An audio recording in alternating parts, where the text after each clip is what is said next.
What up, fuckers, and welcome to the One Up Pod, your favourite new video game podcast. I'm your host for this month, Andy, and I'm joined by Bash. Of course you come to me while I still have pizza in my I mouth. knew you were eating, that's why I said. Hey up! Oh, God, I could hear the spray. Hopefully Becky doesn't have a mouthful. Becky? Hello. No, sorry, I was still laughing at Sasha's pizza mouth. And Chip. So normally we talk about a major game of note on our episodes, but this one's going to be a little different. By this point you have an idea of what sort of gamers we are. So this month we're going to talk about the games that made us, our childhood favourites, our first loves, the defining gaming moments of our youth that shaped our interests and our tastes. So we're taking a deep long sip on a fermented glass of nostalgia. Yummy. So before that, before we talk about the past, let's look at the present. How is everyone doing and what has everyone been playing? Becky? I am good, thank you. That's the important thing. Yeah, it's a good start. I've recently been introduced by Sasha to Magic the Gathering, and also to Magic the Gathering Arena, which I spent pretty much all night playing. Gonna miss you, Becky. Gonna miss you. You do know we're going to have to give you a wedgie. Oh yeah. No, I've long since abandoned the dreams of not being a nerd, and I'm just fully embracing it now. And I have 2 decks already, so Jesus. Yay! So what about you, Chip? Surprise us. Well, do you know what, right? Okay, I'm really great at the moment. And yes, I'm still playing Assassin's Creed Odyssey. I don't think I've actually touched it since we last recorded. I don't remember. Or maybe I've just been playing it every day. Who knows? Because it's still going. But in exciting news, I will soon be playing another game. Because today, I got a PS5. Boo! Yes! Yeah! So, Yes, your don't boos fuel me. Don't you owe me an apology, Chip? You said because you booed me in the last episode for being a PS5 dickhead. I did, but that was when I didn't have one. Yeah, but you have one now, so you should apologise. Yeah. Well, I mean, technically, I haven't got it yet, so should I apologise when it's actually arrived? No. Oh. In that case, I'm very sorry, Andy, and I'm very happy to be on your side of the fence now. It's so much better, the air is cleaner, and everyone's much brighter. That is true. I'm going to kick you in the shins. You can't, I'm on the other side of the fence. I will do. I'll find a way. Get a PS5. I will when there's one available and I can afford it. God, I really am a PS5 dickhead. Yeah, you're leaning into the nickname. Emphasis on PS5. Anyway. Sure. So, Bash, what about you? I have decided to revisit a game that I played for the first time at this in lockdown last year, so around this time. I've been playing Night in the Woods. Ooh. It's a replay. It's just within one play of it last year, it became like one of my favourite games ever. It was a game it was a Kickstarter game originally, so a complete indie fare. It's just about a cute cat named May, who's a college dropout, and they return home to their mining town of Possum Springs, and it's there where there's some strange things happening. There's something in the woods. It's kind of a little bit dark. It has a lot to say about like mental health and things like that. There's a lot of exploration, and the music is just fucking incredible. So yeah, I'd been listening to the soundtrack and then just really fancied replaying it. Yeah, Die Anywhere Else is actually our VG Music Monday choice for this week. Nice! So that was a really good choice there. Synergy. So, what have I been playing? I've been playing... I played Ghost of Tsushima Director's Cut because I love that game and I'm a PS5 dickhead, in case you didn't know. And you can pet the cat, right? And the dog and the fox. Yeah, and there's a monkey, and so I haven't got to that part yet because that's the expansion section and I can't find it yet. But I don't mind. A monkey? Yeah, you can pet a monkey apparently. Oh my god! So, I just love being in that game. It's like I'm taking my time with it. I'm really enjoying it. But I've also played a bit of 12 Minutes, day one on Game Pass. Ooh.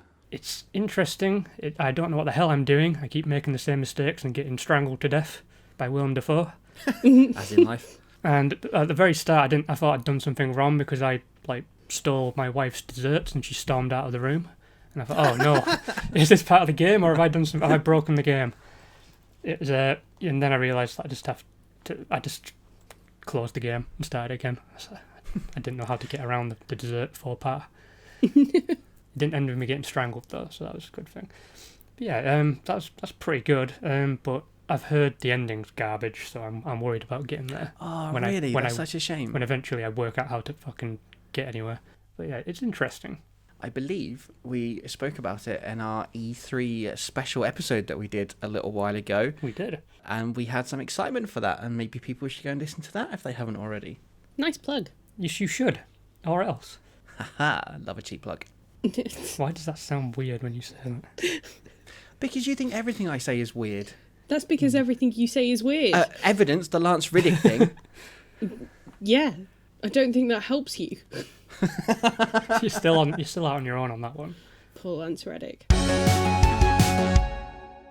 So yeah, normally there's a history section here, but considering we're talking about a lot of games, we'd have to basically talk about a comprehensive overlook of the gaming industry, and who has the time?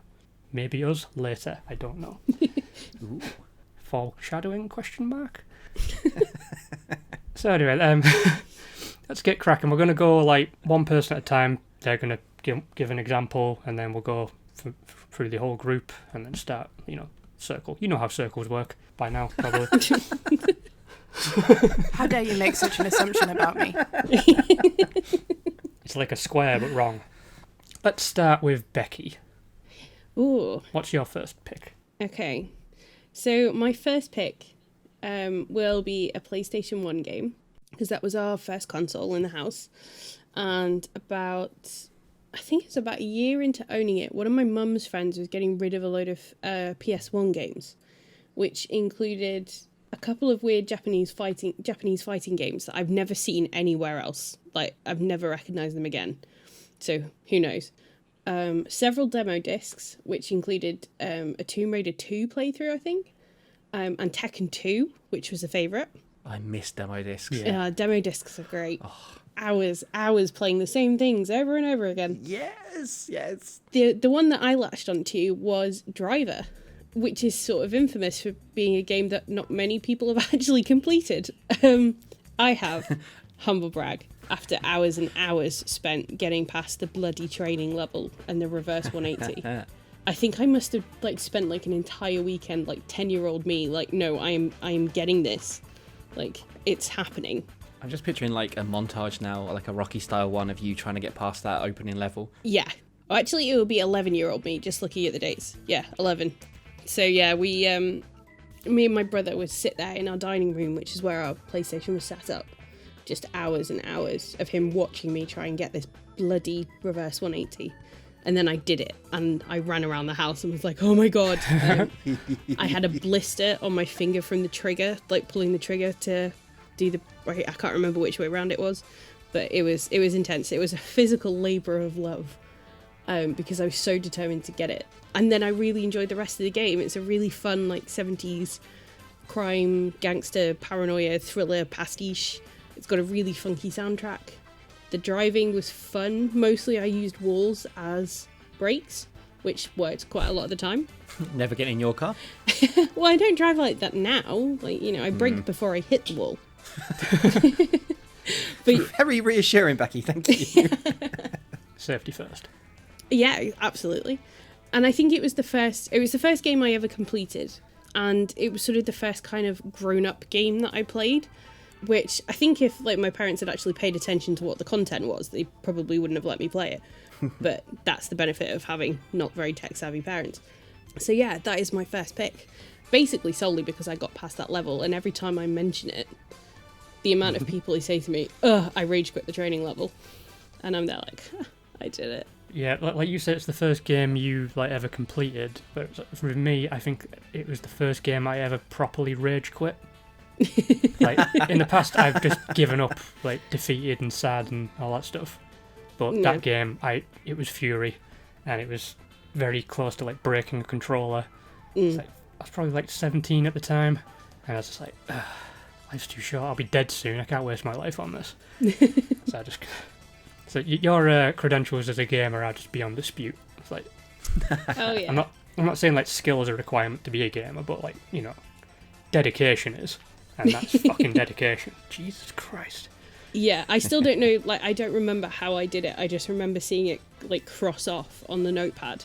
And just being like, because it was the last one. I always left it till last, so I had the whole of the timer running down to get this reverse 180. And I did it, and I nearly cried.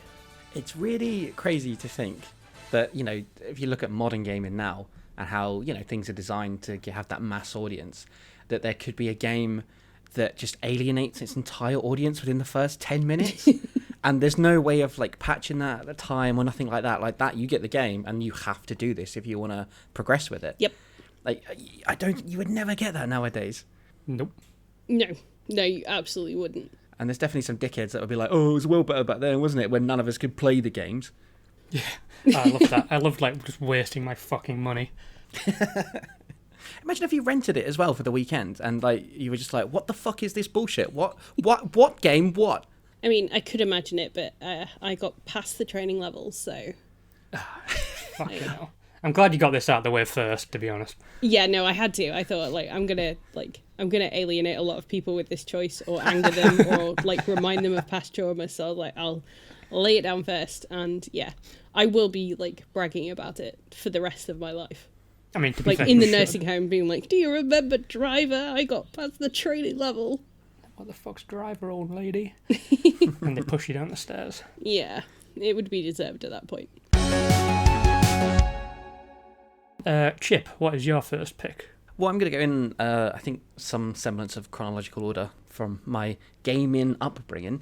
So the first video game I ever played was Alex the Kid in Miracle World for the Master System.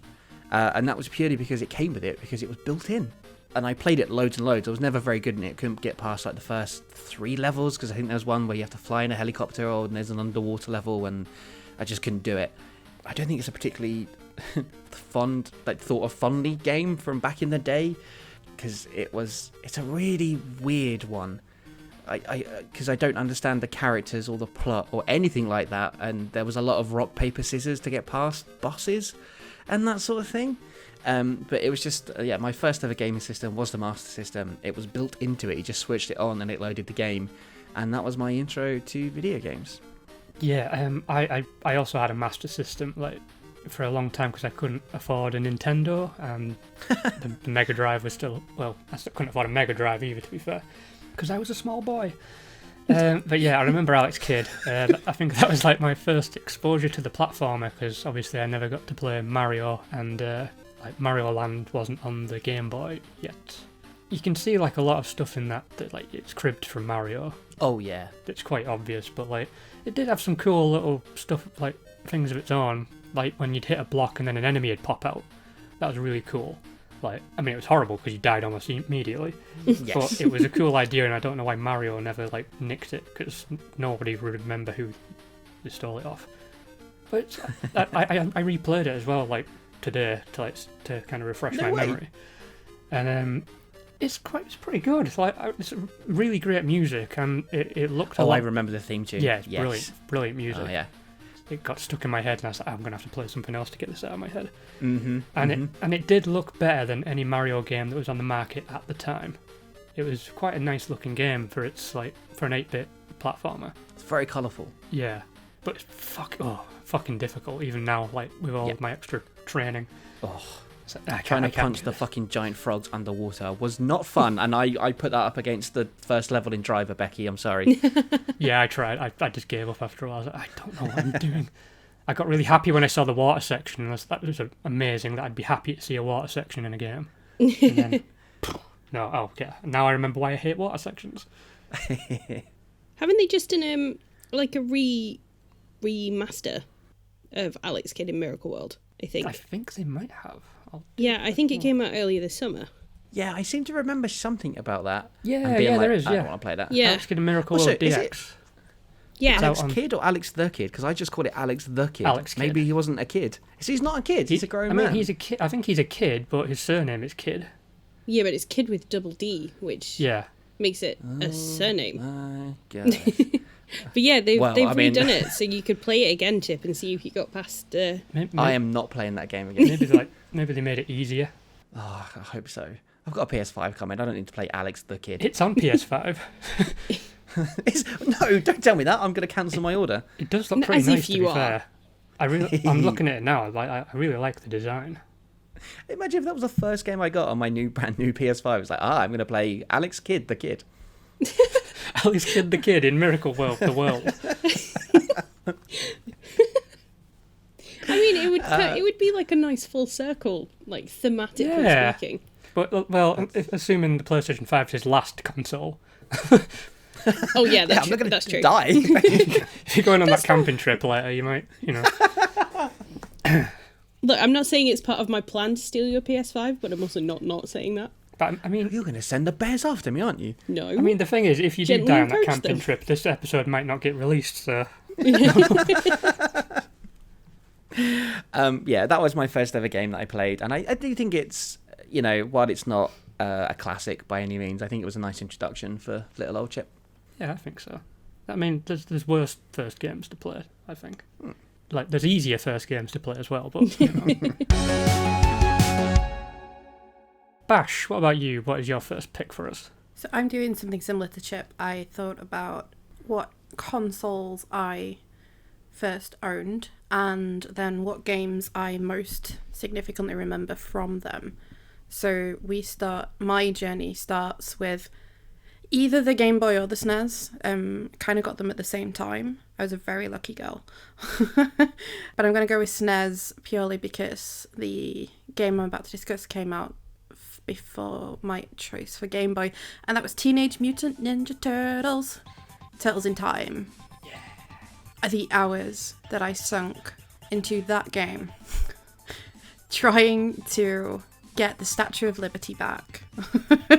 Yeah, or the opening's amazing. Yeah, it really is.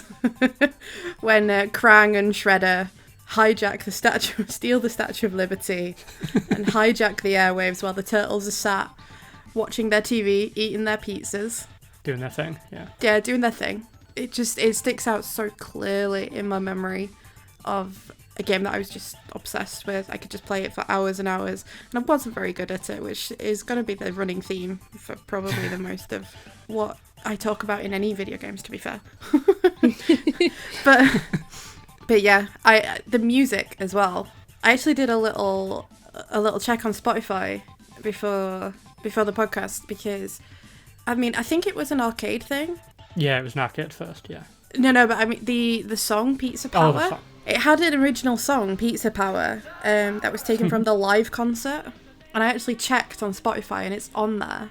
So maybe Nice. that can make it into our Video Game Music Mondays Oh, definitely, yeah. at some point. I'm going to make a note of that. Coming Out of Their Shells Tour was the name of the live concert.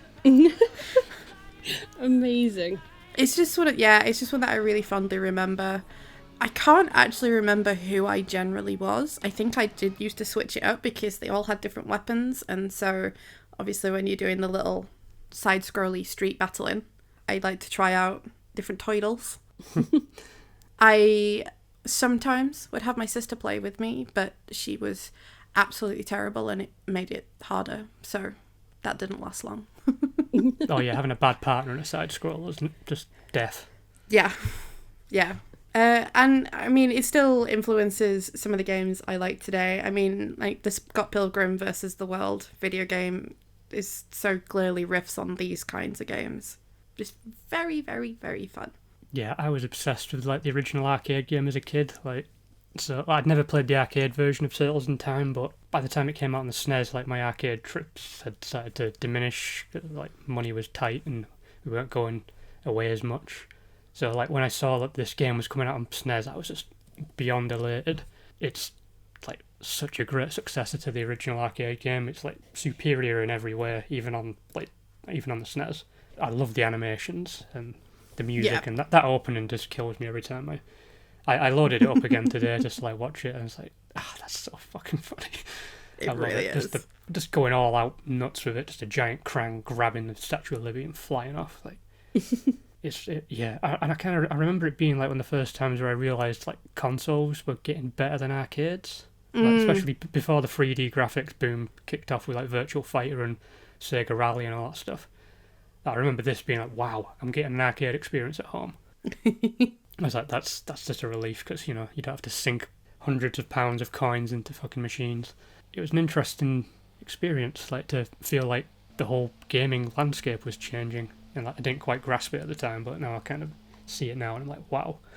There was a tipping point, and it was around this period where the arcades were starting to become like obsolete. Yeah. Which is kind of sad, but also good, because arcades are a fucking nightmare to get to. I'm very nostalgic about arcades, but I also hate them. As I will talk about more later on. Is anyone else anything to say about Turtles? Or... I never played it, so... Oh. Chip? Yeah, I did play it. I played it on my friend's SNES. I think this is going to come up in the pod quite a lot, but there are many times I'm going to be like, oh yeah, I played that on my rich friends when I was poor and couldn't afford video games. And I'd really like the four of us to play it together at some point, if that's possible. Well, there's the new one coming out, isn't there? Yeah. But also, it'll probably be at, oh no, I can't remember the name of it, but the arcade place in Leeds. Oh. Yes. Yeah. Okay, why are we recording a podcast? Let's go there immediately. I think we need to book, Chip.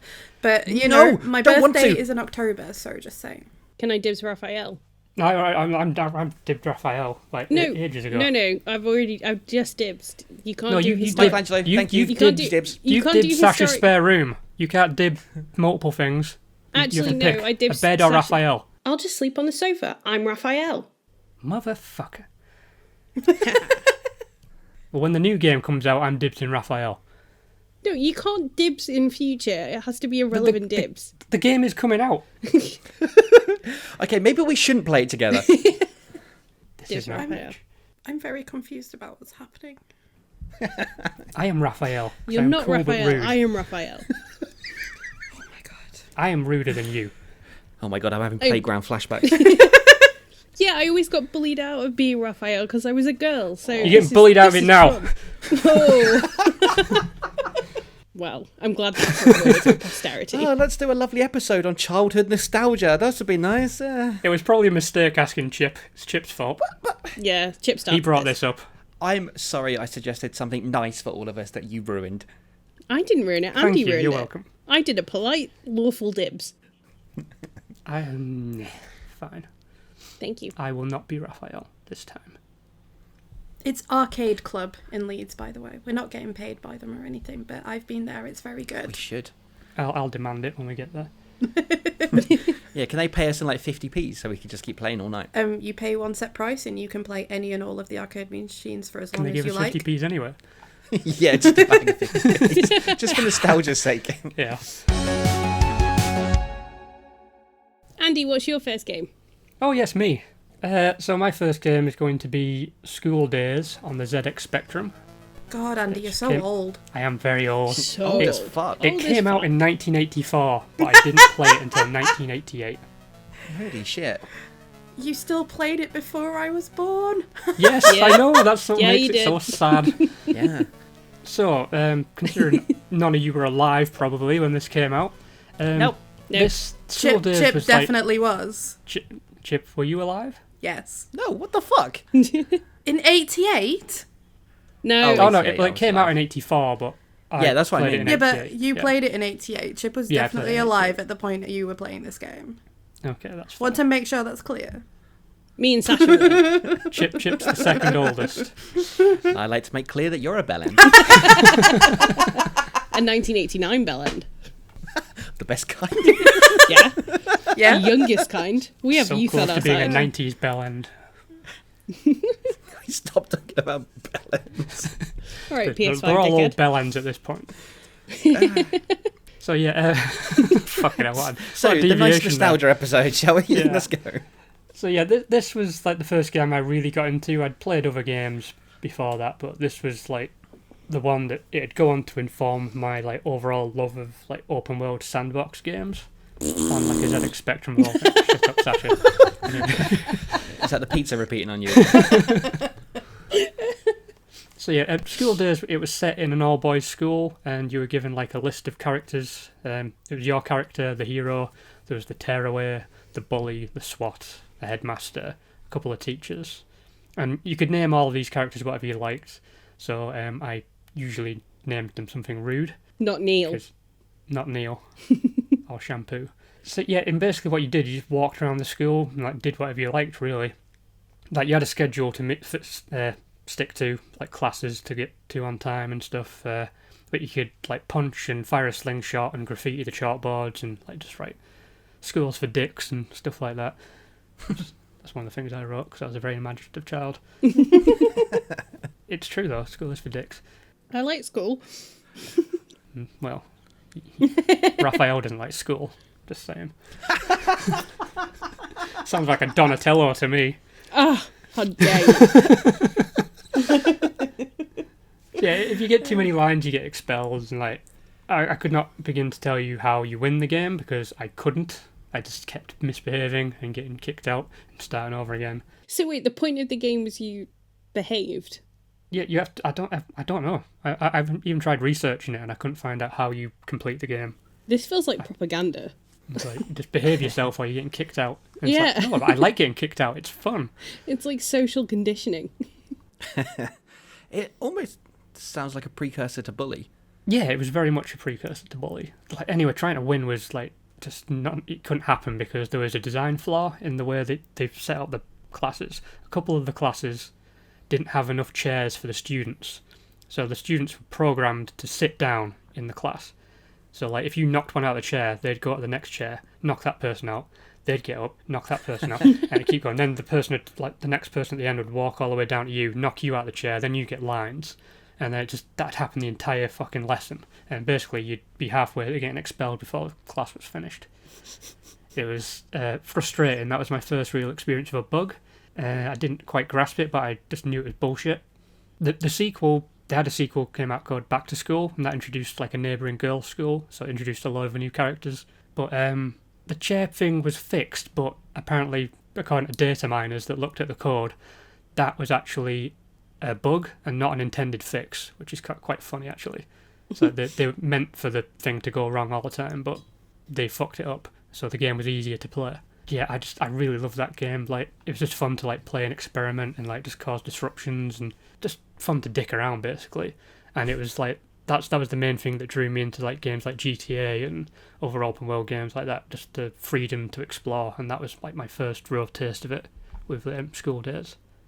There's actually an emulated copy of it out online, but there's also an easier to play remake. It's an unofficial one called Class of 99. Class spelled with a K. Like all the cool kids do. Yeah. Just like Raphael would have done. Yeah, School Days is also like horribly misspelled. It's SKOOLDAZE because it's a joke. That extra E is a lot. Yeah. They could have just got away with the Z. School Daz. No, DAYZ. Oh. I wasn't listening to that. I think they're making a joke about you being in a daze or something. Very punny. Yeah, it was like, obviously it was the 80s. They were just very, aren't we being anarchic? And I was too young to understand that, because I'm old as fuck. This is going to be a recurring theme. I'll just mute while I cry. So Becky, what's your second pick while I cry into my mic? Please don't cry. My second pick is, let's see if I can do the voice, is Ridge Racer.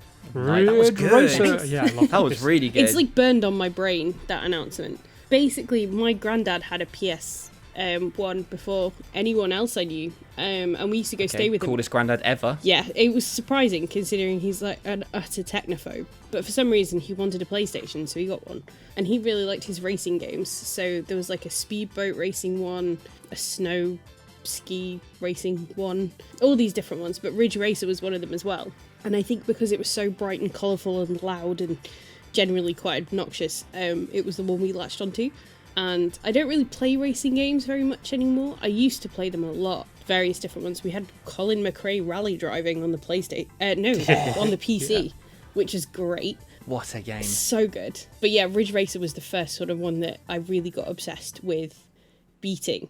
And then I realised once I'd beaten it that it was really very small. Like, there's only one track, and the cars get faster on the medium level, and then on the hard level, there's a slight extension of the track. And then occasionally they make you go the other way around. And that's it. But yeah, I spent hours on that thing, and yeah, simple but fun, and very entertaining for someone who didn't really want to spend summer at their grandparents' house. Yeah, I think Ridge Race was one of those games. It was that and Tekken which like swayed me to get a PlayStation over a Sega Saturn, because like I preferred Tekken and Virtua Fighter to not Tekken and Ridge Racer to Virtua Fighter and Sega Rally and stuff like that. So that just kind of, once I realised they were going to PlayStation, that kind of tipped me over. And, like, I really needed a win as far as like console purchases went, because I got an Atari Jaguar instead of an N64, and I was like ruining the day. So I really needed to make a good choice this time, and I'm glad I did. I'm glad Ridge I think Racer... history's proven you wrong there. I would have been so bad fucking if I got a Saturn and it died on its ass. That would have been so typical. Well, I'm glad Ridge Racer swayed you. It's a simple game, but it's fun. And Tekken is obviously a great... Tekken 2 nearly made my list. I know I've mentioned it already, but me and my brothers used to spend hours fighting each other on that. I used to do like the little like calf kicks all the time, so they couldn't actually reach me with any of their attacks, and they'd get really annoyed with me. It was very fun. Yeah, deservedly so. Come on. Oh no, I'm not denying it. I was a little shit. So, Chip, what's your second choice? Don't say it like that. Oh, Chip. So I was suppressing a cough while I was talking, don't worry. It wasn't anything personal. It was definitely something personal. Shut up, just because I've got a PS5. Yeah. I'm just going to stay on the Master System and talk about the second video game I ever played. And I think this character is probably more synonymous with like maybe the Mega Drive and, you know, it's that kind of system. But yeah, it was Sonic the Hedgehog for the Master System. Yeah. It's my second ever game. And I think my mum bought that for me because she wouldn't have known anything about video games and probably knew Sonic. And I always think the Mega Drive game is a better one. But the Master System was my intro to Sonic.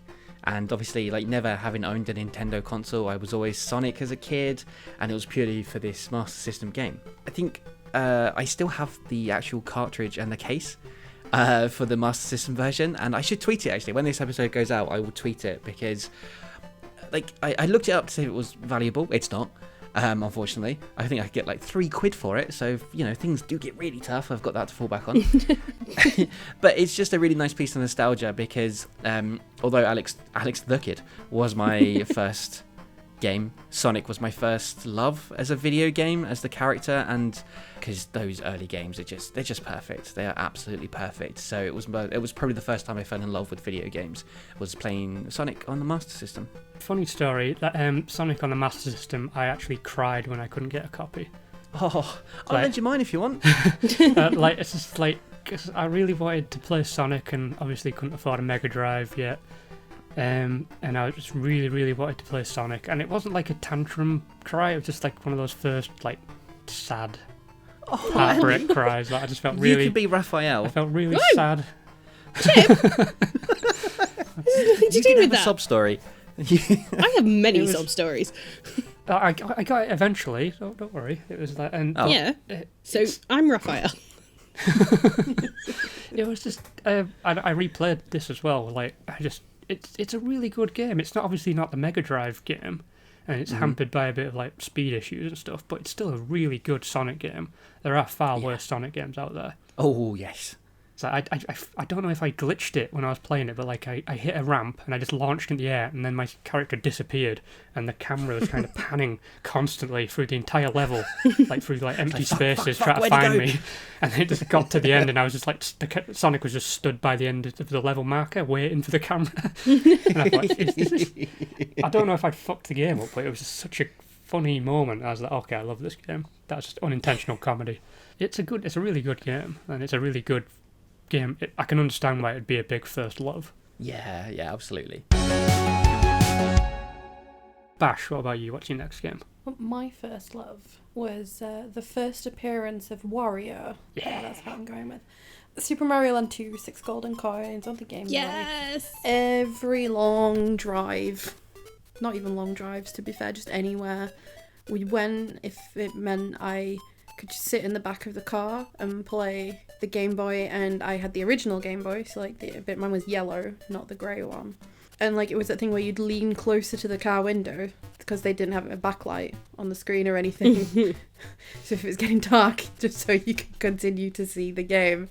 I played it and completed it so many times. Even now, I could probably tell you exactly how to finish like the Pumpkin Land and all of the, you know, different elements to it. And it probably says a lot about me, but when I said about First Loves and Wario, like genuinely, Wario became like my favourite character in the Mario series, so that, you know, Wario Land 3 is also another one of my favourite games just ever that I just played obsessively. Proper platformer, and it was almost tempting to say any of the sort of Super Mario Brothers games or anything like that when I was talking about the SNES thing, but I thought this one was the one that really stands out to me though, is that while, like I say, I just completed it and then I completed it again and I just kept playing it, and I still have it, much like you said, Chip, with your song. I still have Super Mario Land 2, like the Game Boy cartridge. I still have my Game Boy somewhere, to be fair. Yeah, it's just something that I just don't think I'd ever part with. It was so formative in my gaming life. If Teenage Mutant Ninja Turtles introduced me to the whole beat 'em up thing, which I think maintains my favourite way to combat in a game. No shit. Yeah. Stealth? No. Let me just hack and slash the shit out of them. Super Mario Land 2 is the is where I really fell in love with platformers. And in fact, the game that I said I had just restarted playing, Night in the Woods, that is also a platformer. I play platformers all the time to this day. It's probably my favourite kind of game to play because they have a defined start and end.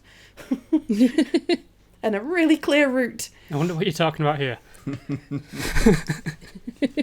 I love 6 golden coins. So I remember I started playing it at a friend's house because she had a Game Boy. I didn't have a Game Boy for a while. I got really, really, like, obsessed with it to the point where, like, we were having this big, like, birthday sleepover and everyone else was watching a film and I was there at the back, like, no, I'm just going to carry on playing this.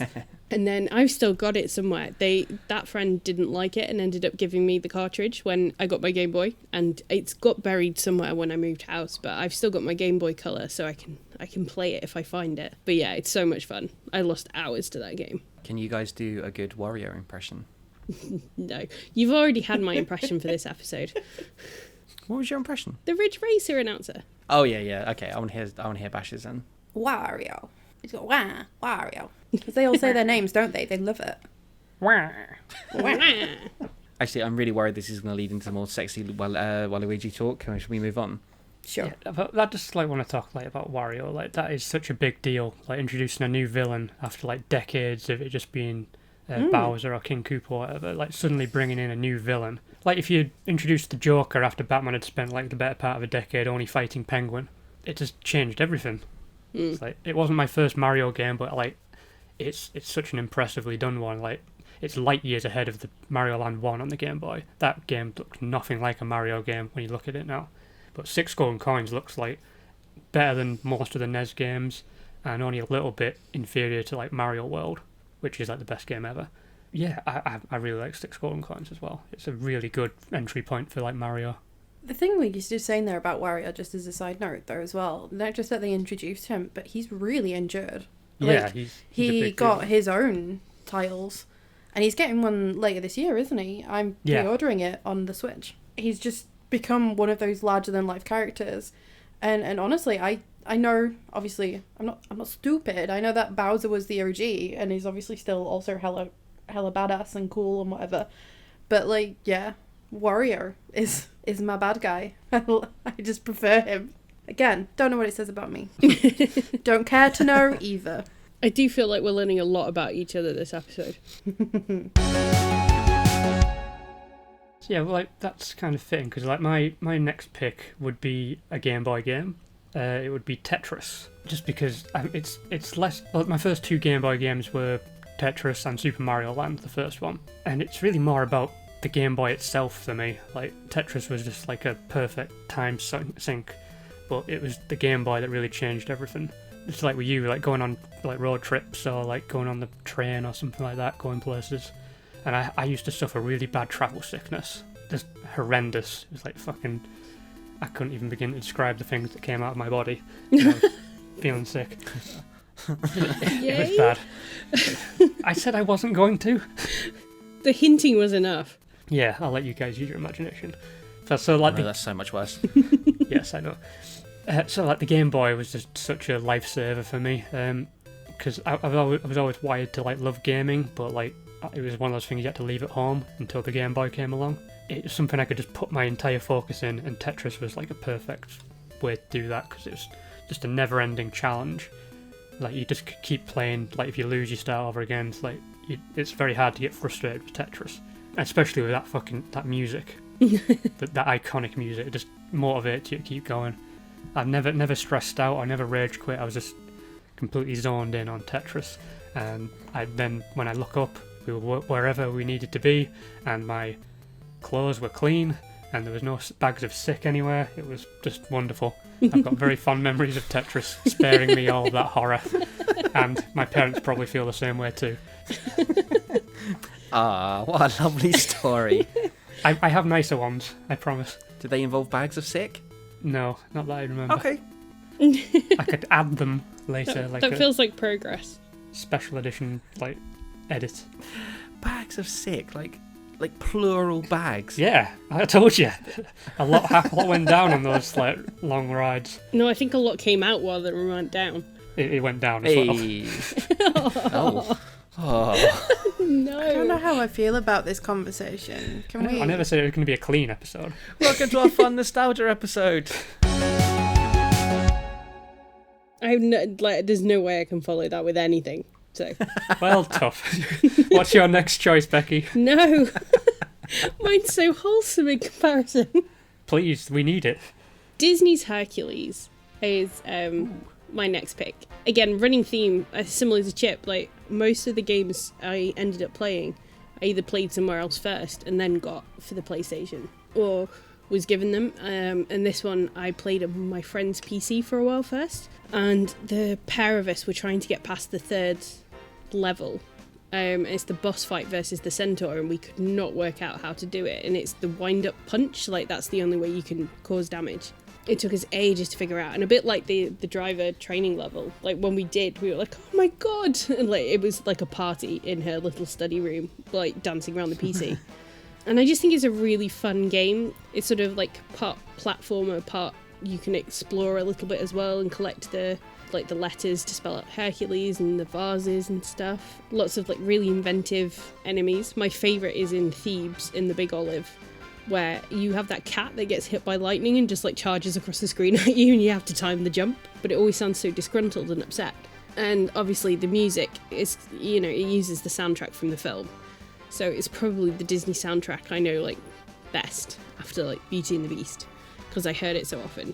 And my favourite thing to do was leave it on the menu screen for long enough that it would autoplay Zero to Hero, so you could have a little dance before you started playing.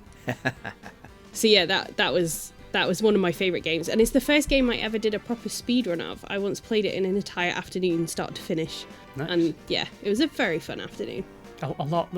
The Disney games from that like era were like absolutely terrific. Like Aladdin, Jungle Book, Lion King, stuff like that. Yeah. But I never played Hercules, but like I know the people that were involved in those other games weren't part of the Hercules development team, but the people that did Hercules did an amazing job of capturing the spirit of like the games like Aladdin and stuff like that. From what I've seen of the game, I was like really impressed with like how close to those classic like 16-bit era games it was. They've got to be some of the best movie tie-in games, right? Definitely. Oh yeah, 100%. It's shocking how bad like Disney tie-ins have been since. Like that general like nugget of time, it's like just perfect, and then it's just been boring crap since. On not quite related, but on a similar note, I enjoyed the Taz game. Yes. The Tasmanian Devil Yes. game. That Yeah. was really fun. Oh wow, I've not thought about that game in years. Me neither. It was just you talking about Hercules just kind of reminded me of it, because I never played the Hercules game. I only played a little bit of Aladdin and the Lion King. But yeah, I was like, oh yeah, the Taz game. That was so good. Yeah. It was a good time for being a Disney fan who also liked video games. Yes. 100%. A very niche crossover, I feel like that time of like In that era, yeah. yeah, in that era. I feel like I should probably watch the Hercules film at some point as well. Have you Oh, not seen it? I have not seen it. It's so much fun. And the good thing about Never. the game a lot of the levels that you play in the game, you only see in montage in the film. So, like, fighting Medusa and things like that, they gloss over quite quickly. So you get to do, like, the expanded versions. That's so cool. And I just remember the utter fury of playing the Hydra level and forgetting that if you cut one head off, like, more came. I've just remembered that. And you had to cut off, like, specific heads to do damage. Oh, that's a level. But yeah, it's a bit like an early version of the Poison Ivy level from Arkham Asylum. You know, you've got, like, things raining down on you. There's, like, things you can run into that will hurt you and stuff. They're really cleverly designed. So, Chip, what's your next pick? Well, I'm moving on from the Master System now, finally, and into my next console, which was the Mega Drive. Sorry, Andy. I got a Mega Drive eventually. Okay, good. That's good. That's good. My sad story had a happy ending. That's good. You don't have to be a Raphael. There's no bags then, of fine. sick or anything like that. Thank you, Chip. Oh, no, Becky made it so wholesome and lovely again, and you've just brought the sick back. Yeah, Andy. That means Chip has to make this wholesome somehow. Oh my god, why are you putting that on me, of all people? Consider it character development. I'm too old for that. So there was a few games that I kind of played for the Mega Drive, and I wasn't really sure which one I was going to go for. I was trying to pick one for each system that I had as a kid. So, you know, I used to love things like, obviously, Sonic, but we've already kind of discussed that with the Master System. I really liked Shinobi on the Mega Drive, but couldn't get past the first boss. So basically, I just played the first level again and again and again. So what I'm actually going to talk about is Streets of Rage. And just kind of that franchise, I guess, like the first two games mainly, because I think it was probably one of the, probably might even be the first game that I managed to play with a friend from beginning to end, like actually get through and complete it. We may have used the cheats, and I can't remember off the top of my head now, but I'm taking it as we did it, you know, off our own backs. But man, what a fucking incredible game that was. That's like, it's a game that, you know, it was my first kind of side-scrolling beat-em-up kind of thing. And this, the soundtrack and having your special, you know, your powers and all the enemy types and stuff like that. As soon as I remember Streets of Rage, I was like, yeah, this is the one I want to talk about, because so many memories playing this. And a game that I just replayed a bunch as well, because it never got boring. Never, ever. Yeah, I love Streets of Rage. I think it's definitely the best of that style of game, especially from the 16-bit console era. I think it was better than like Final Fight, even though Final Fight had the mayor who was a shirtless wrestler, which is, you know, that's perfect. But like overall, it was vastly superior. The score's amazing. Like, even listening to it now, that's such a great score. Yeah, I think I'm going to go and listen to that when we're done here. Yeah, I'm thinking about using that as some video game Music Monday stuff. I was about to say, yeah, that's a really good choice. And I love the fighting mechanics as well. Like, if like a dude grabs you from behind, that you can kick in front if someone's coming at you, and then you can counter it by like flipping over them and then doing a German suplex on the dude. Like, that's just really cool. Like, there's a lot of thought put into how the combat flows, which isn't very common. And a young Brock Lesnar took note. Yeah, probably. It's just a lot of thought put into like a game, which like a genre which usually people just kind of do the very basic amount of stuff. It's like punch, jump, kick, all that sort of thing. But like Streets of Rage, like, put a lot of thought into that style. I really love it. Even today, like it holds up really well. Yeah, I would play it now. Yeah, I would happily go and load that up right now and play it. I also really loved the bosses as well, because you get to the end of the level and then these like two hulking mad beasts would just walk into screen. You're like, whoa, hang on, what is going on here? And they've just all so varied, and then they'd have like different versions of them as you went along as well, and it was just a very, very exciting game to play as a kid and a grown-up. Yeah, I beat the boomerang guy like earlier today. Nice. He's fucking huge. He's got this massive boomerang. And like, I beat the shit out of him. And that's like, I don't remember it being that easy when I was a kid, but like I was just very much enjoying the fantasy of being a badass with a bandana in like the 1980s. Yeah, it's really I love that game. Very good choice. Very, very good choice. Thank you. I'm going to go and play it, I think. Yeah, I would. Can we finish the episode first? Yeah, probably. Yeah, all right. Okay, cool. Okay, Bash, what's your next pick? My next pick is from the Nintendo 64, arguably one of the worst consoles I ever owned, because the controller is fucking trash. The controller sucks, yeah. Just Honestly, straight in there. I don't know what We're Nintendo going to were alienate thinking. a lot of people saying that, but yeah. Yeah. No, the thing is, I'm I was a Nintendo kid. I still am a Nintendo kid. I play my Switch a lot. It tends to just travel with me wherever I go. And I've always really loved how Nintendo seem more willing than... I mean, like a PlayStation controller... Like the PlayStation 5 controller is just a roidy PlayStation 1 controller, right? Like Yeah. the form of them is still the same. The same with like your Xbox controllers. Like they picked a style and they went, that's it, we're done now. Nintendo went, no, let's fuck around a bit, find out. And so that was the Nintendo 64 controller. I think someone got really high. Either way though, didn't hamper my love of Snowboard Kids, which is a weird Japanese snowboarding game. You could pick from 6 playable characters. I obviously always picked Slash because it rhymes with Bash, and I mean he was just the best one. So it has been compared very favourably at the time and even since to Mario Kart, or the Mario Kart series. It kind of has a similar like races. You can do multiplayer or just like on your own for like time challenges and stuff like that. There's all different courses, and my favourite was the one that's in a Japanese village during the Cherry Blossom Festival. It's really pretty, and you earned coin by doing like dead good tricks. If you were doing like playing multiplayer against others, you could use the gold to get by either a shooting item or a support item to fuck up your other players. It was just one of those really like weird, a little bit niche racing games that we just happened to own. I think it probably came with the Nintendo 64 that we got.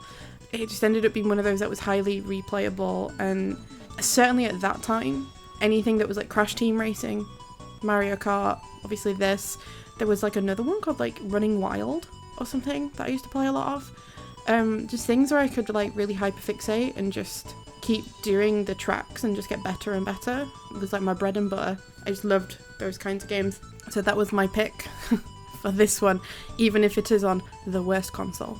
It was a bit of an era for like slightly weird racing games. Like we used to have one called Sledstorm that was like racing snow sleds essentially. And yeah, similar thing. I used to just get really like fixated on scoring the most points, like because you used to have to do tricks on jumps and things. And also, if you hit a rabbit, there was like a rabbit on each course, and if you hit it, you got extra points or something. Horrific. You've just reminded me of that. But yeah, so we'd be there like 10-year-old kids going, "Oh my god, you got to kill the rabbit!" Yeah, that's a bit grim, isn't it? Yeah, a little bit. Snowboard Kids was a bit more wholesome than that. Aside from the like shooting rocks at the other children so you could beat them. Yeah, I didn't know how to do that. That's wholesome up to a point, I think. That's just childhood like japes. I did try like an emulator of Snowboard Kids today just because I'd never heard of it, and I thought I should really like give it a go and like see what it's about.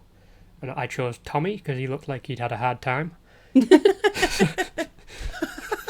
He's just like this little 10-year-old or something. He's got bandages on his face and stuff. He just looks like he's had a hard time snowboarding, and I related to that. Was he carrying some bags of sick with him? Possibly. He probably left them at the top of the hill. Yeah.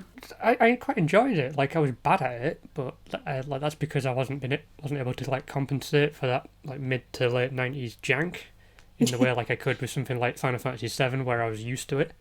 Like I had a hard time getting to grips with it, and I was using an emulator, so the control scheme was all over the place. I was using a normal shaped controller, not a fucking N64 controller. So yeah, it was. But I found it charming. I can see why like it would like appeal. Like if I'd found it as a kid, I would have like really enjoyed it. It was a really nice aesthetic, just like a nice little gameplay loop. Like when you get to the bottom of the hill, you go on the thing, the ski lift takes you back to the start of the course. I really enjoyed that. And if someone else is going through the thing in front of you and you don't give them time to get to the ski lift, you just bounce off the ski lift. Like, okay, I like that. I liked that design choice.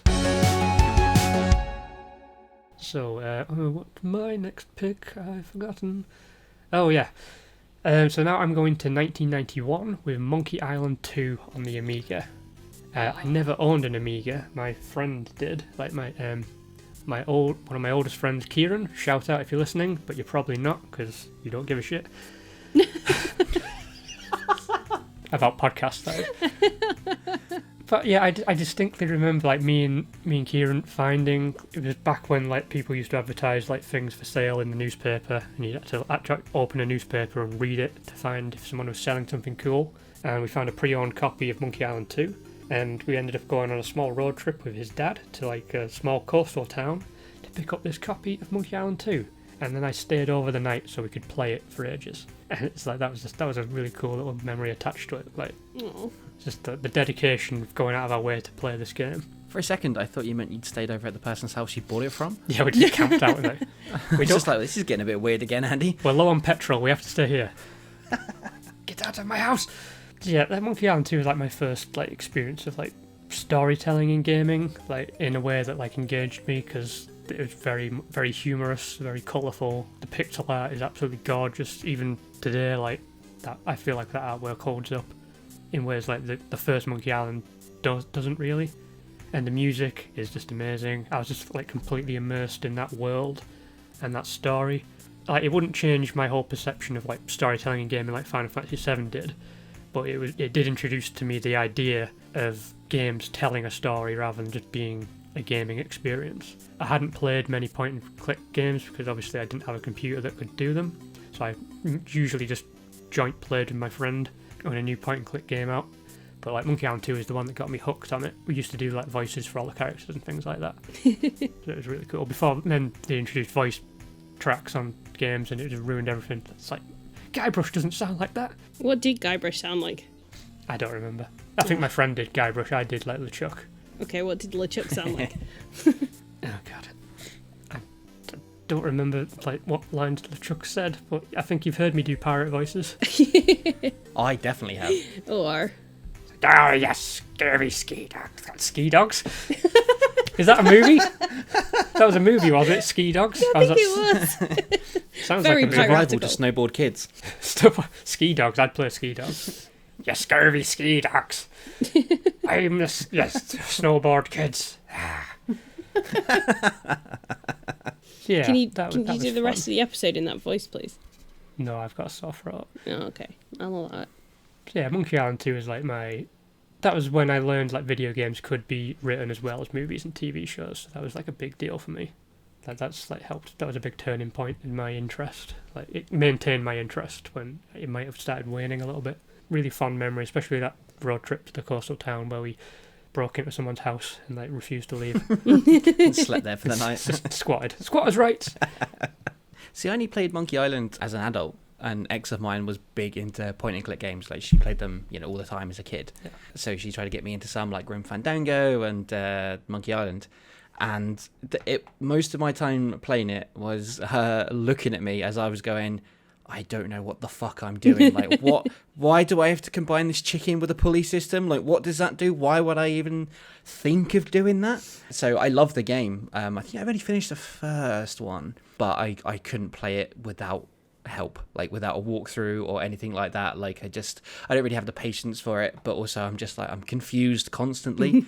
But it is an amazing game. Yeah, I remember watching my friend play The Curse of Monkey Island when that came out and just being utterly flummoxed by it. Like, really enjoying it. But also, yeah, similar thing, like, but why? Like, why are you doing that? What? It makes no sense. Yeah, Becky, what's your next pick for us? So I think this possibly clashes or coincides even with one of Sasha's, and it's The Sims 2, because I was obsessed to the point where I pretty much stole all the memory on our little, well, I say little, it was an absolute giant of a thing, PC at home. The load times would take ages, especially when I built some of the expansion packs and added those on.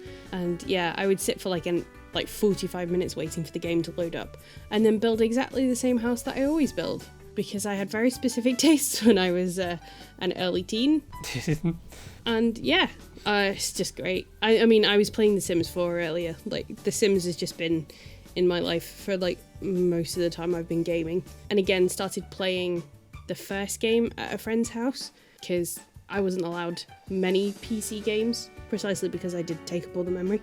But it was too late for them to argue when I finally got The Sims 2.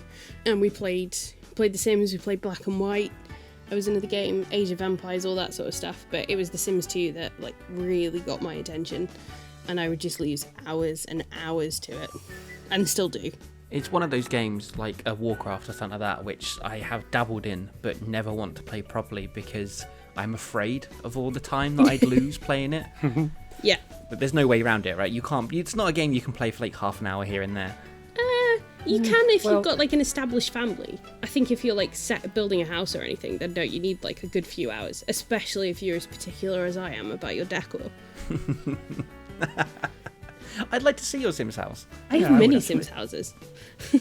And my style was usually just like walling people into rooms, like without a toilet, or like getting them into a pool and then removing the ladders, like watching them flail around. I was very, very healthy. None of that surprises me.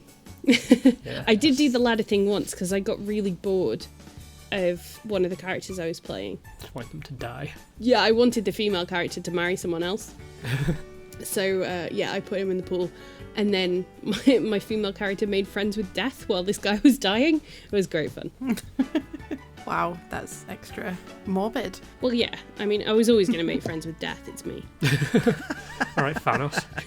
I mean, I did mention, I think in our DLCs episode, like I spent like all of my money that I earned in my first job, like properly hourly rate paid for job, on the Sims 2 expansions. But I would have said my first would still be The Sims. But yeah, like just that whole series of games. I have The Sims 4 now, although I've still yet to properly play it. Similar thing with Chip, really. I'm just worried that the day I get into it is the day that I lose like an entire weekend and go, oh no, what happened? To come out with a large beard and the world's destroyed. Like our PC used to be in like a little loft conversion that my parents had. After I'd like go up there quite early on in the day. Like my parents would have to like shout to remind me to eat and things.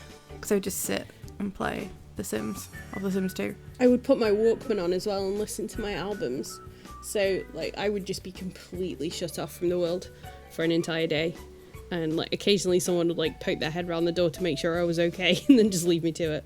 Not much has changed, really. No, not really. Apart from I don't live with anyone now, so. That'd be surprising. What are you doing here? Jesus. It'd probably be Chip, to be fair. Yeah, it would Chip turning up on my doorstep again. I have done that before. Out of context, that sounds quite menacing. It does. It was very surprising when it happened. I was just as death. It was fine. Oh, you brought it at home then. Yeah. I'll always make friends with death.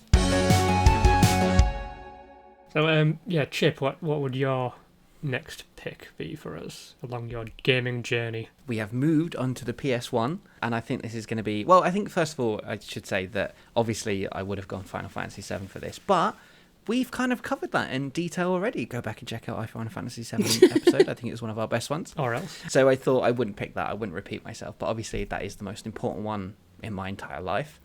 So I went a bit different because PS1 is definitely when I started to get into more gaming because, like a teenager, I had a bit more pocket money, doing little jobs and stuff, so I had a bit more money for myself. But the game I want to talk about is the very first WWF SmackDown game. Yes. And I think Andy, Bash and Andy, I think you all appreciate this one. So obviously big wrestling fan since I was like 3 years old, and I cried when Hulk Hogan got crushed by Earthquake. It's still real to me, damn it. Yeah, I still would cry. With joy. Yeah, it's like, I'll fucking do it. So the first wrestling game I had, I think, was on the Mega Drive, and it was Super WrestleMania.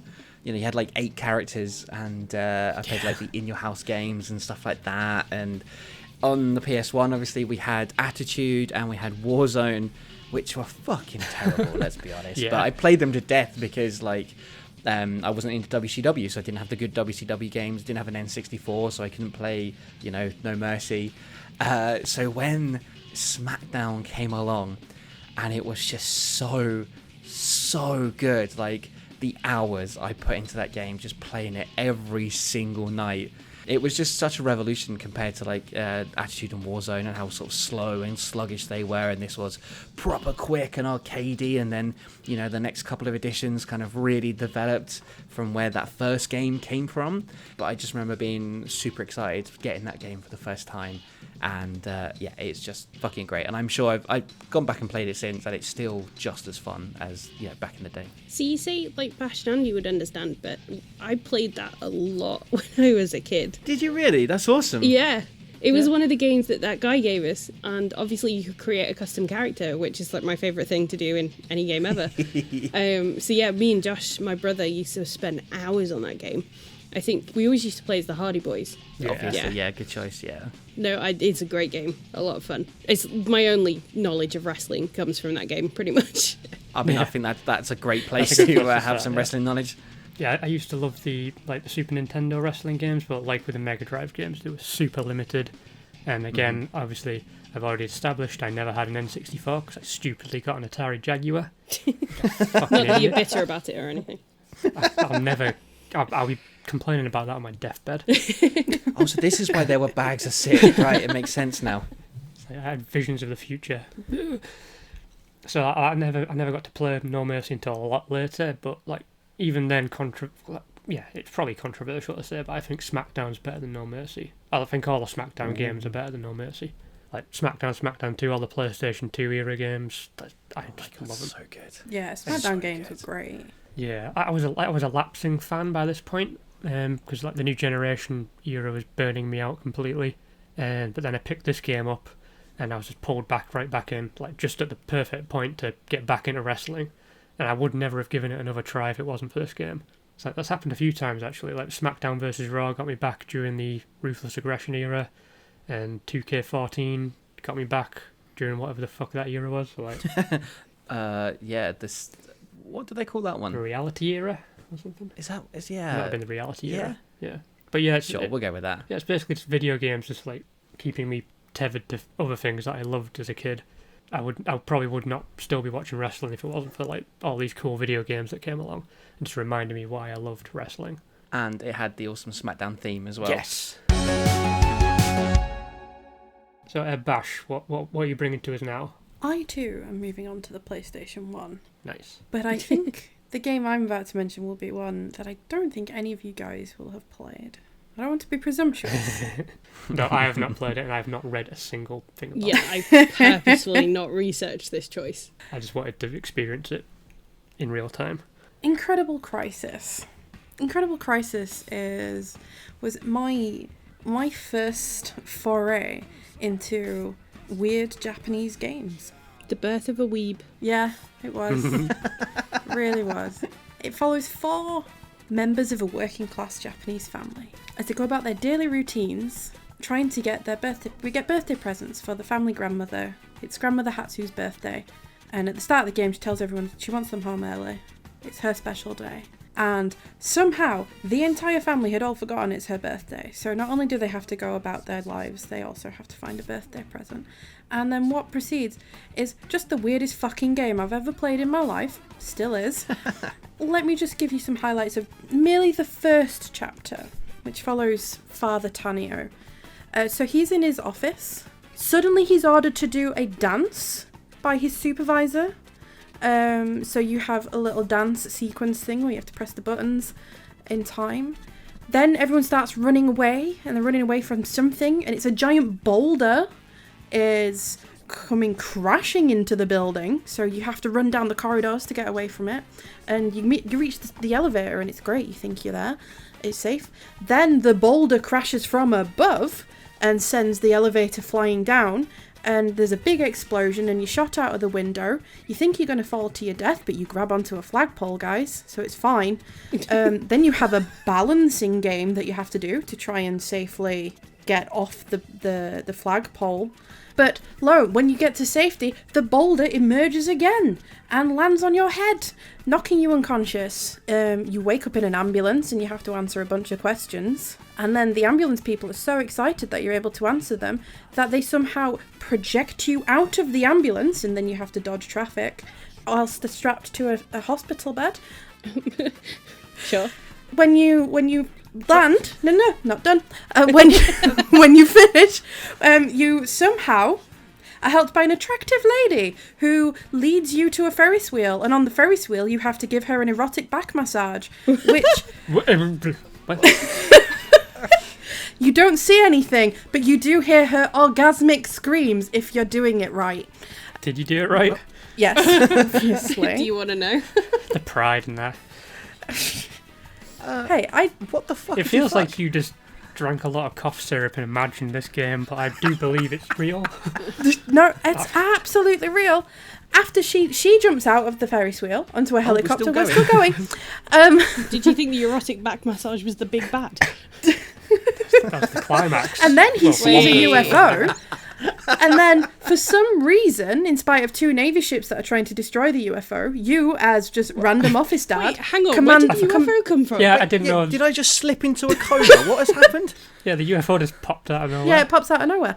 And you commandeer a turret and shoot down the missiles, saving the UFO. Why? What? You are then somehow exploded into the sky because then the Navy ships shoot at you, but you land onto a boat. A Navy boat? And you get curious. There's a block on the boat, and you remove it, which of course was filling a hole in the boat. So then the boat is sinking, and you then have to successfully get the boat back to shore whilst also throwing the water out of the boat. And then you get a train to go home. And the attractive woman from before is back, but oh no, she's cut the brakes of the train. Well, obviously, it wasn't a good massage. And Or the it's too train good. crashes and shoots it from underground, and you're outside of Grandma Hatsu's house. And that is how Tanya makes it there. And I won't go into the others, but definitely I feel like there's space for a future maybe mini episode where I can tell you all the following chapters. I don't want to be part of that. think It You'll is. have to edit it. It is. No, I refuse. It is the weirdest. Like, all of the stories end up interlinking as well. Like, it's... I can't decide if the person who made it was a madman or a genius. I think the answer is yes. Yeah. Yes. It Whatever just... you want. It sticks out as just one of the most original games I ever played. And, like, 11-year-old me was just obsessed. And because they were all, like, It little mini explains a lot. challenges and stuff. It does explain a lot. It does, yeah. Yeah. I really want to, as you're explaining that, I really want to slowly fade in the magic roundabout thing. But like a slightly like slowed down version so it's more sinister. It's just... Yeah. Also, it's scored by the Tokyo Ska Paradise Orchestra. Cool. Yeah, I didn't sure. know that was a thing, but I'm No, happy it's to know a now. thing, and they're like insanely popular in Japan. But yeah, Ska Orchestra. That's amazing to be fun. Yeah, as a combination, it works. Yeah, listen to Tokyo Ska Paradise Orchestra on Spotify, guys. It's very good. Bizarre, much like this game. Oh, everything had a stress meter, by the way. So you had to do everything but not get your characters too stressed. Otherwise, their brains would like their heads would just explode. It was really weird. That's how I feel right now. Everything that happened, everything you described sounds like insanely stressful. Even trying to like give a woman an orgasm, that just sounded like so. That's why I don't bother.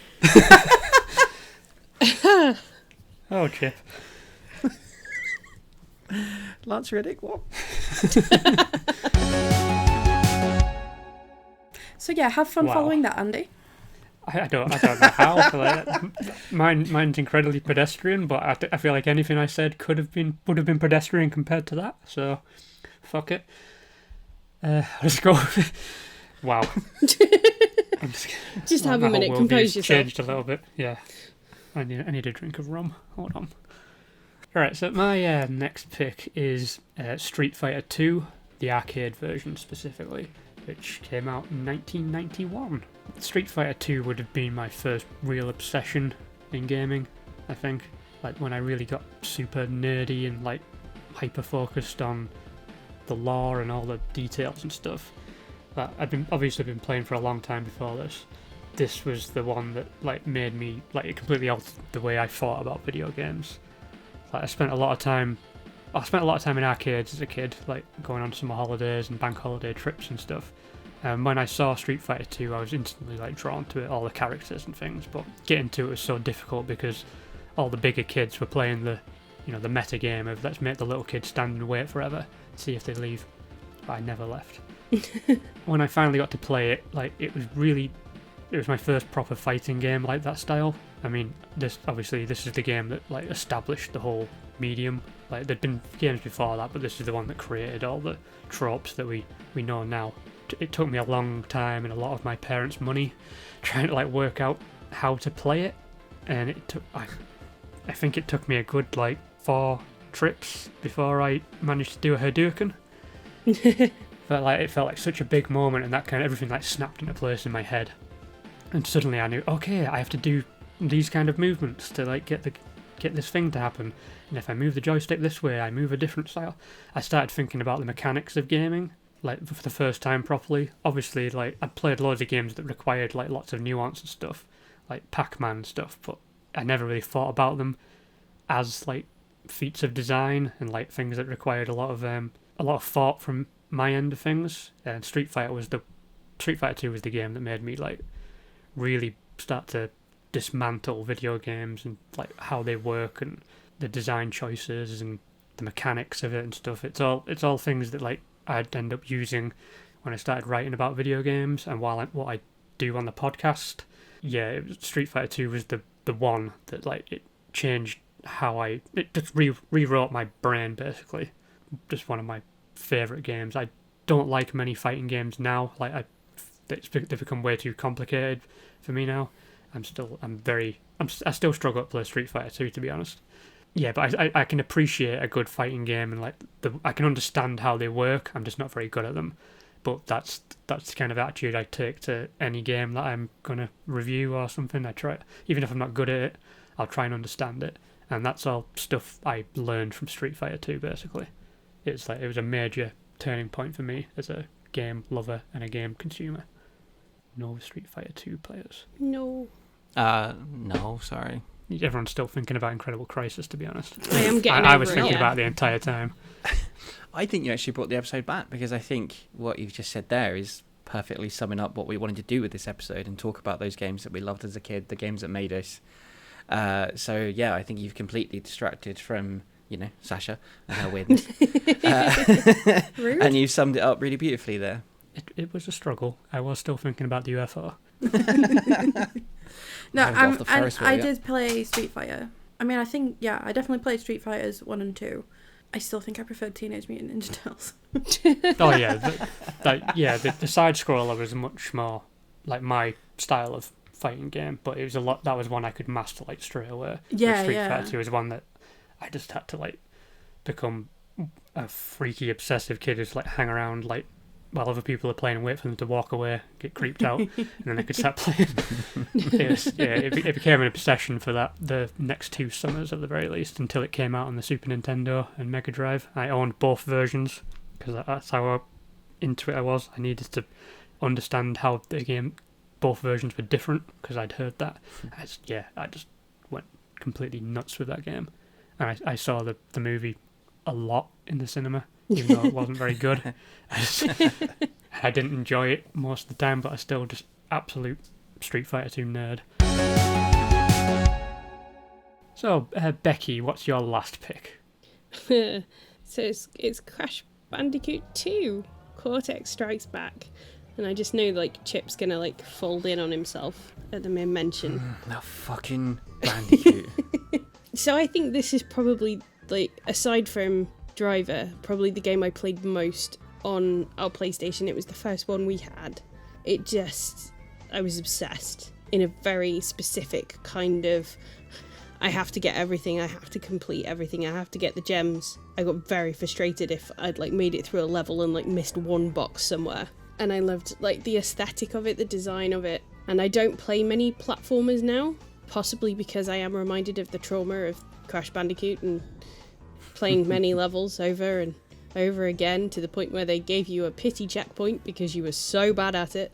And you really got stuck when they gave you like extra masks as well to help you along. But yeah, it's such a fun game. I liked the first one, I just never got past the rope bridge level.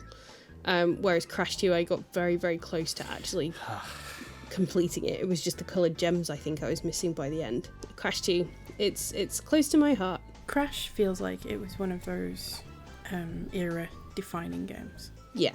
For that sort of PlayStation 1, mid-90s platformers, like 3D platformers. Just in general, I know you chose Crash 2, and because you were choosing this, and I sort of avoided Crash, so we weren't doing like double talking about Crash. But Crash Bandicoot, the original, would have been my thing. I had a similar thing to you. I just played it over and over and over again. I just don't think you can talk about the PlayStation 1 era without talking about Crash Bandicoot.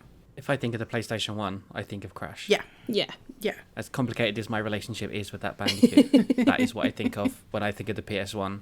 Yeah. It properly was one of those. And I mean, I got the remasters when they came out, and I even played Crash Bandicoot and one on stream. I was talking to the guys earlier, just sort of reminiscing actually, because I think it will have been around this time that I played it on stream. And there's a conversation to be had here about how games were harder back then, but not in like that gatekeepery sense. But I couldn't help myself. This like 14-year-old kid had joined my stream and was giving me some jip because I was on the second rope bridge level. And the weird thing was, at this point, I'd already completed the game, the remaster, already once. Like I'd finished the levels and stuff. Not collected all the gems and things, but I'd got to the end of Crash Bandicoot.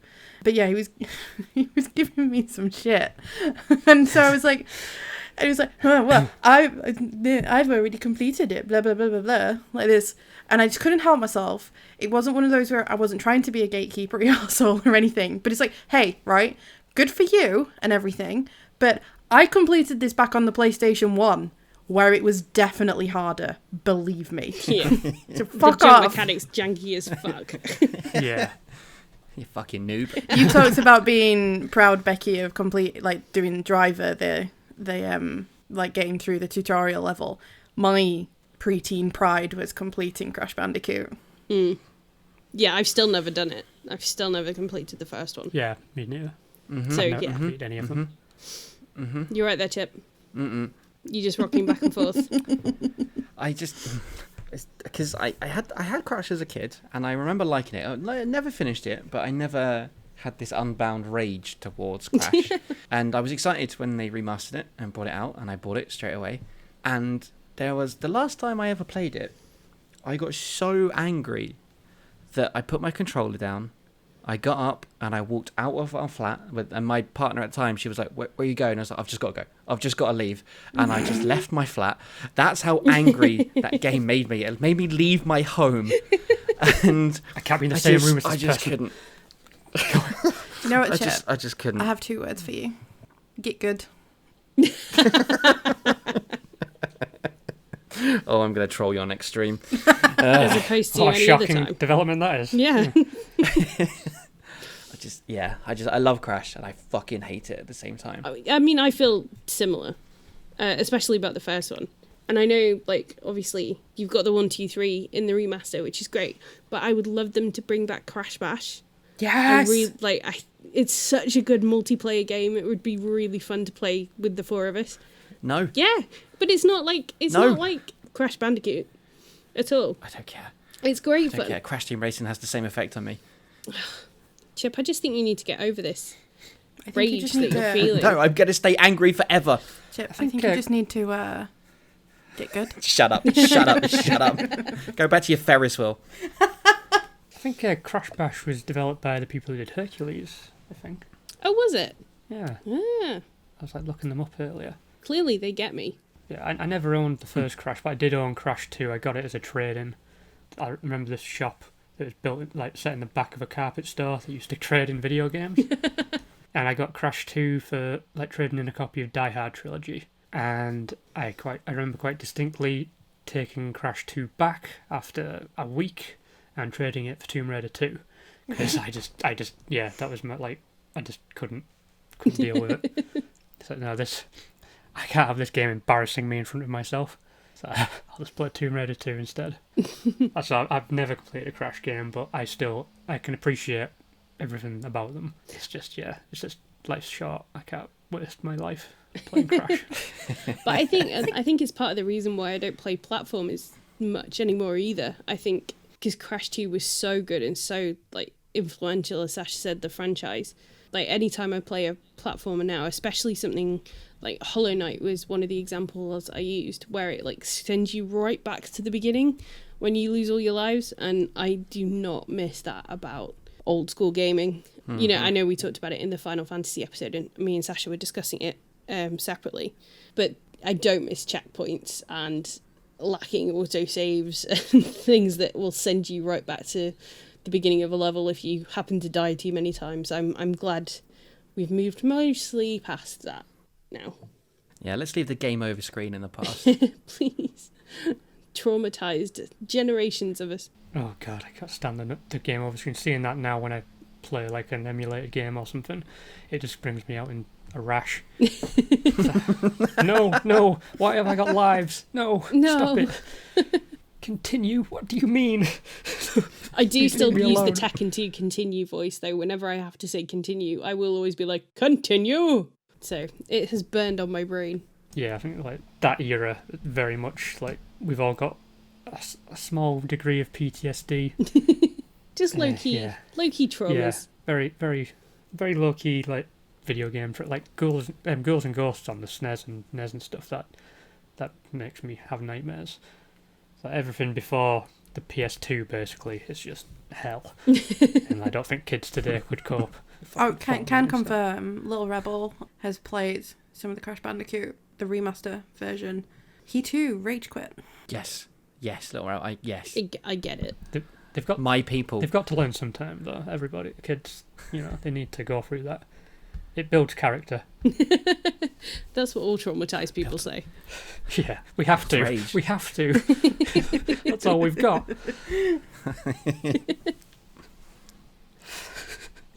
So, going from one trauma to another, Chip. I don't know why I phrased it like that. No, sorry, it's perfect.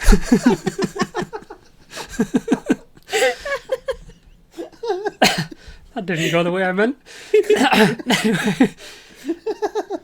Do you want me to do that again, Chip? No. No, we're keeping that in. Okay. What's your last pick, Chip? Well, I'm on to the PS2 now, which is the last console I would have had as a kid because it served me into my adulthood when I went off to uni, took it with me.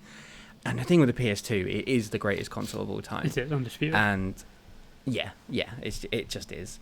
So there's just so many games that I could have picked for this. So I had quite a hard time trying to think of what I was going to go for.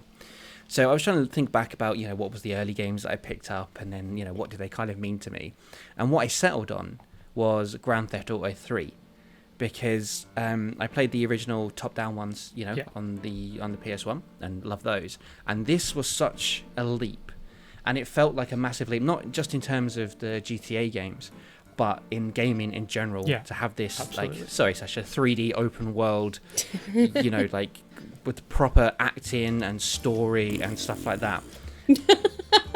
Did you burp again, or is that a raspberry? Oh my god, I hope that was a burp and nothing else. And yeah, it was such a difference between, it felt like a game that was that gen as opposed to the last gen of the PS1. Yeah. Just such a jump in detail and gameplay and everything like that. And it just blew my mind completely. Like playing that for the first time was like, oh my god, these characters are actually talking. It's 3D. I can go anywhere I want. I can do anything I want. And a lot of that was with the early GTAs as well. You could just drive around and run people over if you wanted to. But there was just so much more to this. And you can really see the progression in those GTA games, from that to Vice City to San Andreas to 4, 5. You can just chart their progression all the way up. And I really think, with GTA 3, that is where it all started for those games, in terms of where they went. And it's still such a good game. I would love, there's rumours of the remaster and stuff at the moment. Yeah. And I would totally be okay with that. I would absolutely play that game again. It is a testament to how much they nailed it with GTA 3 that even now, there's not much. I mean, they've added stuff, but the core of it is still very much intact today. Mm-hmm. With GTA 5 being the biggest game of all time, basically. All that's changed really is the bells and whistles. The core of it is still GTA 3. Just because they got it so right with that game. It's not. It's probably probably my least favorite of the 3D era games. Yeah, but same. It's such a game changer. Like, it's very rare that you see a game appear that you can tell it changes everything, and it's creating basically a new style of game. It's very hard to come across that.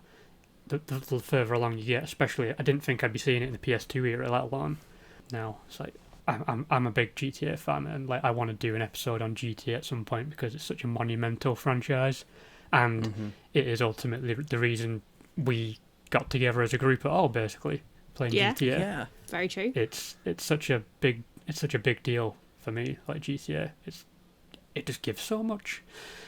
But yeah, and it was GTA 3 was like it felt like the culmination of everything I wanted from games, going back to like school days. I loved that freedom, the ability to do what I like, cause trouble where I liked, and stuff like that. And GTA 3 felt like it was like the explosion of that, like the fulfillment of the promise that I felt back then. Yeah. And that's why I chose it as well, is because San Andreas is one of my favourite games of all time, and I think probably still the best GTA. But we wouldn't have had San Andreas without GTA 3. Yeah. So that's why, and it was one of my very first early PS2 games, and that's why I wanted to pick that. Yeah. So then, Bash, what would your last pick be? What would my last pick be? Well, my last pick is a PC game that isn't The Sims, but it was a game that I think for a solid year and a half, maybe 2 years, I played obsessively. Every weekend that I could, I would play Theme Park World. Yes. I can still remember the Bullfrog Productions opening, like when you loaded the game up. It's really weird because it really stands out as one of those games that even now I'm like, I would love to play it now.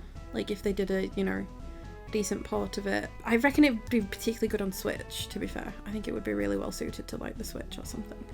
But it stands out not just because of how many hours I put into it and how I loved that the 4 theme parks that you could build were all like really cool themes, basically. So you had like your dinosaurs, the fairy kingdom, there was a Halloween world, and then the space zone. Oh, the Halloween world was my fave. Really, really good. You could ride the rides, yes, which was sort of an improvement on Theme Park, which I always really liked to do. I loved to build like big ass roller coasters and then ride them. And then one day my PC crashed mid-game. I was like, oh, that's strange. And I reloaded it and my theme parks had gone. My months, so many hours sat at that computer playing that game, gone in a 30-minute freeze of a PC. Like the save was just completely corrupted, and never played it again. That was it. You talk about the traumas of childhood traumas of video gaming. That was mine. That was my childhood trauma, was losing hours and hours of a game and having to sort of look and go, I don't think I can build a roller coaster as good as that one I did, and I don't want to have to redo everything, and it was also perfect, and how could they? And no, never went back. That was it. That's a heartbreaker. Oh, Sasha. But it was a great game. Oh, yeah, so good. One of my favourite memories was I accidentally built a roller coaster that was so violent that everyone like got off it and threw up everywhere. Speaking of bags of sick, again, it's a recurring theme. Hey. Yeah. And like I couldn't work out, like I just didn't want to change it because it was so epic and I loved riding it, but obviously it tanked my theme park because everyone was just like vomiting everywhere and I couldn't employ enough cleaners fast enough to clean everything up. Yeah, I love the theme park games. Like I played the original more than Theme Park World, but like I kind of started trailing off on the sim thing by the time Theme Park World came out. But I did really like Sash said, I liked the idea that the fact you could ride the rides. That was really fun. They do need to bring that, like, because Roller Coaster Tycoon sucks ass. Like, that's so boring. It's not like, it's just not. They're not fun. I did enjoy Roller Coaster Tycoon, but it's not the same. No. It doesn't have the same like sense of humour, like that sense of whimsy that makes it kind of fun. Like you feel like you're having a good time playing it. It feels more like work for me, like Roller Coaster Tycoon and stuff like that. Yeah. What they need is what those games are missing is a sassy advisor. Yes. The little like circle being thing Yeah. that would just, like, it gave you hints and tips and stuff, but it was also, like, a really sassy version of the paperclip in Microsoft Word. Yeah. Apparently, as well, like, people really loved the voice actor. I feel like I can't quite remember it. Just remember that he was a bit sassy. Mm. Yeah.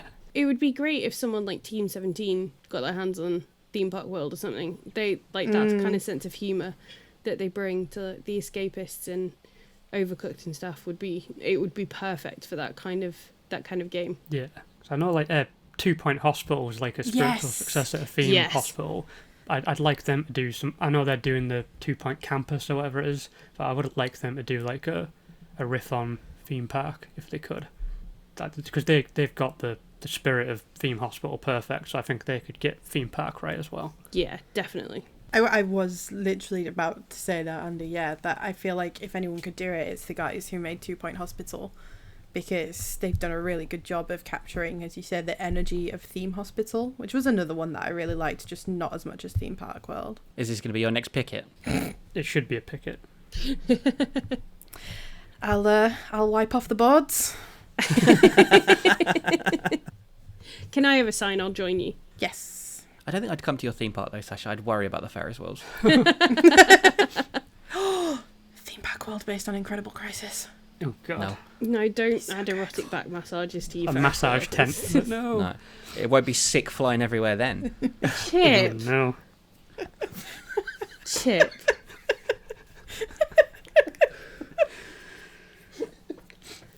I mean, it could still be. Depends how you do it, I guess. How would you do it? Segue. Oh, no. It's Segue. Segue! fine. I won't say. Segue. And my last pick will be another 1991 game, The Simpsons arcade game. It's another side-scrolling beat-em-up like Streets of Rage and like Turtles and Cadillacs and Dinosaurs, X-Men. My auntie had a cabinet of that in her pub, so whenever I went to visit with like my mum, I'd just sneak downstairs into the pub and play X-Men for like an hour. And I remember finding Alien vs Predator in a cafe in France, and that's the only time I ever played the game. But I was obsessed with it when I played it. I was like, this is the greatest game ever. But my personal favourite is The Simpsons. And like all these games follow the same formula, especially the ones that Konami did. They were really like the masters of that style of game in the arcade format. I just love the Simpsons one. Like, it's a perfect use of the Simpsons license. Like the use of the variety of the locations, all the cameos in the background. It's hard to tell if it was made by people who loved the game or people who'd just been shown pictures. Not loved the game, loved the show, or had been shown pictures of it. It is weird that Smithers is an evil child kidnapper. I feel like maybe someone missed a mark there. And there's this weird mutant Moor that's like roaming the back of Moor's tavern. Like, you have to fight, and it's like, that's not. Where did you get that from? There's just a lot of weird little details in the game, like, but like completely devoid of context. Like, it just feels like they've made it up as they went along. Maybe, I don't know. But I remember just really enjoying it. But really personally, it's my favourite because it's the only game I ever got to play with my entire family. When we'd go to the arcades in Blackpool and stuff, I'd spend a lot of my time and my parents' money on arcade games, but they'd never want to play anything with me, even if I asked. Like, my sister would play sometimes when it's 2-player, but usually that was it. But my whole family loved The Simpsons, so this was something they could all get into and connect to, and they'd make the effort with it. My dad would play Homer, my mum would play Marge, my sister Lisa, and I was Bart, obviously. Aww. So it just quickly became one of my favourite things about visiting an arcade, because I got to play with everybody, unless like I'd go into an arcade and it was one of those horrible 2-player cabinets. Like, fuck them. Yeah, it's just a nice memory, especially as you get older. You get to retain fewer and fewer of those happy little memories, like, because other shit gets shoved in your head and everything else gets pushed out. And like, my parents got divorced when I was like an adult, so that meant like everyone involved like considered me old enough to hear all the horrible details about like a life I thought was like fun and normal and happy. But like, yeah, so a lot of my childhood got kind of polluted by all that shit, that came to light afterwards. But I still like really hold on to that memory of playing The Simpsons at Coral Island with my family. It's just really nice. It's something that couldn't be tainted by no matter anything really. It's just a pure shared moment, and it's something that like only video games can really do. It's like what it feels like when I play with like GTA with you guys and stuff like that. It's just one of those. It's a communal experience that you can't get in any other medium. It's gaming at its best. That's why I love gaming at all, really. It's not the best game, but it's one of the most important games for me. And that's me. I don't know how to follow that. I think we picked the best game to end on. Yeah. Mm-hmm. Ideal. So next, we're going to do the recommendation for this month, and my pick this month is a YouTube channel called, I don't know if you pronounce it, Usnim or USNIM. It's in capital letters, USNIM, and it's a YouTube account that creates mashup trailers that like cuts video games in the style of movie trailers. And they're a really, really good editor. They've done a God of War cut like in the style of Logan, Ghost of Tsushima done in the style of the Batman trailer, which I shared on the Twitter account. 2 really good Red Dead Redemption 2 ones, like one's done the style of Logan and one's done the style of Once Upon a Time in Hollywood. Just really exceptional editing. If you like video games and you like good editing and you like movies, like it's the perfect channel to go to, because every time I watch that God of War trailer, I just have to like reinstall God of War. It like really pulls me back in. It's a perfect combination of like they complement each other so perfectly, and you wouldn't really think about it until somebody put it together like that. It's a real shame that I don't like any of those things. Games, good editing, or movies. Don't shit over the recommendation. Oh, you're shit. Oh, look, you don't have to go to the channel. It's fine. Sasha woke up and chose violence this morning, everyone. She chose back massages.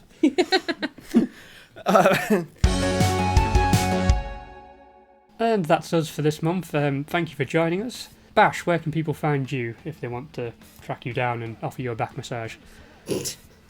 No. No, I can't be found. I do not wish to be perceived or spoken to or seen in any way, shape or form. Thank you. Okay, Chip.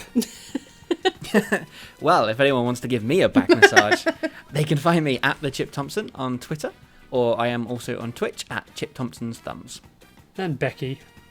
No back massages, though, I imagine. Yeah, no back massages. Thank you. That's fine.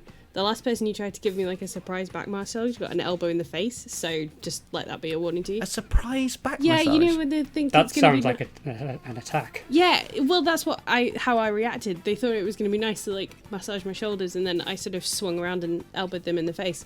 So let that be a warning to you. But I'm on Becky Grace Lee on Twitter and Instagram, and I won't punch you in the face. Maybe. Ideally. I might. If you find me. God, this has got dark. We're only trying to say goodbye. And you can find me on Twitter at truly_defective, and I will give you a back massage. So, you can find all of us on Twitter on OneUpPod. That's 1UPP odd. Fucking, I'm thinking about back massages still. Get your mind out the gutter, Okay, we need Andy. to go then. Please subscribe, like, follow, or whatever else you need to do on your podcast platform of choice. And leave us a rating and review if possible, because that really helps us out. And you want to help us out, don't you? You don't want to see us starve to death, right? Because that could happen. So please, do the right thing. Thank you, and Merry Christmas. Eventually.